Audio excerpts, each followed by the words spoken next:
मस्त झणझणीत कटाची आमटी किंवा आपण त्याला पुरणाची आमटी पण म्हणतो.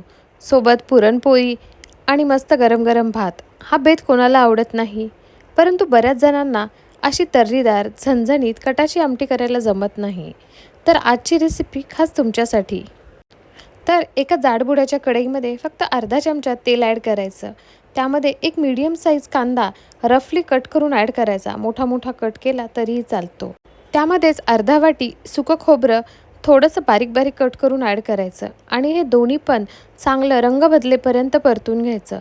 जरासा काळपट कलर आला की त्यामध्ये एक 8-10 लसणाच्या पाकळ्या आणि अर्धा इंच आल्याचा तुकडा ॲड करायचा आणि हे मिश्रण परत एक 2 ते 3 मिनटं परतून घ्यायचं. सुरुवातीलाच लसूण आणि अद्रक ॲड करायचं नाही.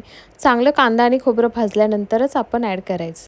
पुरण बनवताना चना डाळ म्हणजेच हरभऱ्याची डाळ शिजवून घेतल्यानंतर खाली जे पाणी उरलेलं असतं आपण ते गाळून बाजूला काढतो आणि त्याच पाण्यामध्ये ही आमटी केली जाते. मला थोडं पाणी कमी वाटलं म्हणून पुरणाच्या डाळीतून 2 चमचे डाळसुद्धा मी त्या पाण्यामध्ये मिक्स केली. म्हणजे आपली आमटी छान दाटसर अशी बनते. खूप जास्त पातळही नाही आणि खूप घट्टही नाही. तुम्हाला सुद्धा आमटीसाठी पाणी कमी वाटलं तर थोडीशी चना डाळ ॲड करायची आणि त्यामध्ये गरम पाणी ॲड करून घ्यायचं. म्हणजे भरपूर अशी आमटी बनून तयार होते. आता सेम पॅनमध्ये 3 चमचे तेल ॲड करायचं, अर्धा चमचा जिरे आणि छानपैकी कढीपत्त्याची खमंग अशी फोडणी द्यायची आणि ह्यामध्येच आता आपण मसाले ॲड करायचे. मसाल्यामध्ये एक मोठा चमचा लाल तिखट ॲड केलं आणि एक मोठा चमचा काळा मसाला किंवा त्याला आपण कांदा लसूण मसाला असंही म्हणतो.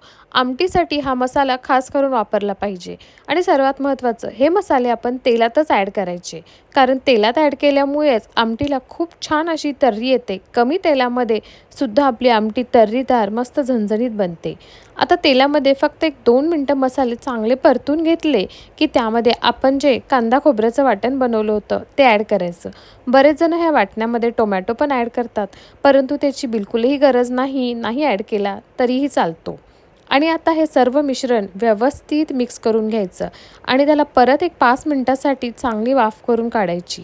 ह्या मिश्रणाला जोपर्यंत तेल सुटत नाही तोपर्यंत एकदम मीडियम गॅसवर हे चांगलं शिजवून घ्यायचं. म्हणजे मसाले चांगले परतून निघतात आणि आमटीला रंगसुद्धा खूप सुरेख येतो आणि ह्याचा सुवाससुद्धा खूप सुंदर येतो. त्यामुळे तेल सुटेपर्यंत याला परतून घ्यायचं आणि मध्ये मध्ये आपण थोडंसं हे मसाल्याला हलवत राहायचं, म्हणजे हे बुडाला चिटकणार नाहीत. कांदा खोबऱ्याचं वाटण आधीच परतून घेतलं होतं, त्यामुळे ह्याला तेल सुटायला वेळ लागणार नाही. फक्त 5 मिनटामध्ये छानपैकी मसाल्याला तेल सुटतं. व्हिडिओमध्ये तुम्ही बघू शकता मसाल्यांना छान तेल सुटलेलं आहे. आता ह्या गरम गरम तेल सुटलेल्या मसाल्यामध्ये फक्त 1 वाटी आपण गरम पाणी ॲड करायचं आणि हे मसाल्यामध्ये व्यवस्थित मिक्स करून घ्यायचं. सुरुवातीला तुम्ही डायरेक्ट, जर तुमचं आमटीचं पाणी खूप पातळ असेल तर तुम्ही डायरेक्टसुद्धा ॲड केलं सुरुवातीला तरी चालतं. परंतु जर तुम्ही अशा प्रकारे एखादं वाटी पाणी ॲड करून ह्याला चांगलं बॉईल करून काढलं तर त्याला जास्त छान तेल सुटतं. म्हणून सुरुवातीला फक्त अर्धा ते 1 वाटी साधं पाणी ॲड करायचं किंवा अर्धा ते 1 वाटी तुम्ही चना डाळीचं पाणी ॲड केलं तरीही चालतं. आणि तुम्ही व्हिडिओमध्ये बघू शकता की रंग किती सुरेख आलेला आहे. एकदाच पूर्ण आमटीचं पाणी ॲड करण्यापेक्षा सुरुवातीला फक्त थोडंसं ॲड करायचं आणि चांगलं त्याला बॉईल आल्यानंतर, त्याला तेल सुटल्यानंतर आपण राहिलेलं सर्व पाणी ॲड करायचं. आणि तुम्ही व्हिडिओमध्ये बघू शकता की किती सुंदर सुरेख अशी आमटी दिसायला छान झालेली आहे आणि ही चवीलाही तेवढीच चांगली लागते. मस्त चमचमीत आणि झणझणीत. आणि या ठिकाणी एक मोठा चमचा मीठ ॲड करायचं, कारण आपण मीठ सुरुवातीला कुठेही वापरलं नाही. आपल्या चवीनुसार मीठ ॲड करायचं.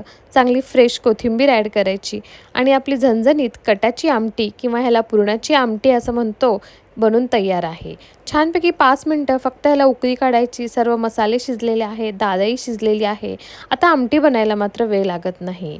मस्त पुरणाची पोळी, साजूक तूप आणि गरम गरम भात आणि ही कटाची आमटी. व्हिडिओ आवडल्यास लाईक करा.